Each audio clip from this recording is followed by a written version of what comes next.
Сүхбаатарын талбай дээр мянган залуус цугларч өөрчлөлт шинжилэлтийн төлөө дуу хоолойгоо нэгтгэн жагсадаа. Энэхүү Монголын ардчилсан хувьсгалыг дэлхийд дахин анхааралтай ажиглаж байна.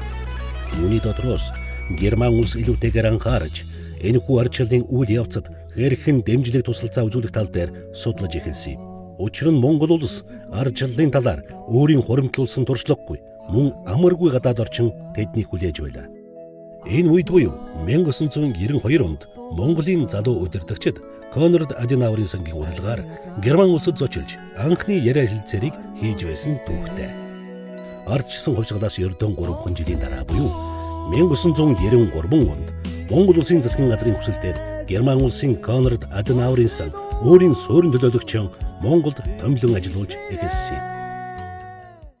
Конрад Аденауерын сан анхнаасаа Монгол улсад Монголын ардчилсан чин төрийг төлөвшүүлэх, Монголд ардчилсан институтыг бүрэлдүүлэх, бүх шатны төрийн захиргааны байгууллагуудыг бэхжүүлэх, ер нь ард түмнийг намуудыг нийгмийн идэвхтэй зүтгэгчдүүдийг ардчилж бэлдэх, төрийн энэ шинэ удирдах ухаанд бэлдэх энэ том үйл хэрэгэд бол маш том хувь нэмэр оруулсан юм байна.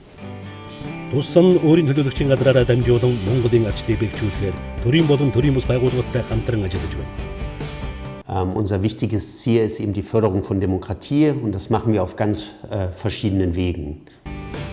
Тухайлбал эмэгтэйчүүдийн улс төрийн оролцоог нэмэгдүүлэхийн тулд эмэгтэйчүүдийн байгууллагуудтай олон төсөл хөтөлбөрүүдийг хэрэгжүүлж байна. Учир нь шийдвэр гаргах төвшөнд эмэгтэйчүүдийн оролцоо Азийн бусад орнуудтай харьцуулахад Монгол улс доогуур төвшөнд байгаа юм. Тиймээс сангийн үйл ажиллагаа эмэгтэйчүүд болон залуу боловсон хүчнийг хөгжүүлэн дэмжих явдал юм.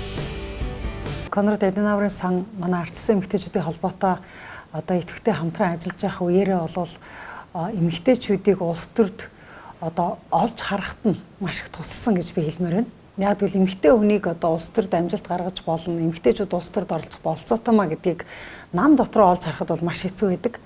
За ард түмэн тэднийг бас олж харахад маш хэцүү байдаг. Хүмүүс бол удирдагч гэхэр зөвхөн эрэгтэй хүмүүсийг төсөөлж эрэгтэй хүмүүсийн амжилтыг олж хараад байдаг. Эмэгтэй хүний амжилтыг тэр болгон олж хардаггүй. Ийм учраас эмэгтэй хүнийг олж харахад нь туслах бид нар тийм хөтөлбөрүүдийг л хэрэгжүүлдэг байсан. Монгол улс зах зээлийн эдийн засгийг хөгжүүлж байгаа боловч өнөө хүртэл хүн болгонд тэр дундаа нийгмийн хөдөлгөгч хүч болсон дундаж давхаргад чиглэгдсэн эдийн засгийн оновчтой болгыг гаргаж чадаагүй байна. Иймээс энэ чиглэлд гаргах эдийн засгийн оновчтой загварыг сонгож хөгжлийн суурин бэхжүүлэх шаардлагатай юм. Тухайлбал Германы эдийн засгийн загвар болох нийгмийн баримжаат эдийн засгийн талаарх үндсэн ойлголтыг эрэгдэд түгээж сайн туршлагын Монголд нутагшуулах тал дээр сүүлийн жилүүдэд төлхөө анхааран ажиллаж байна.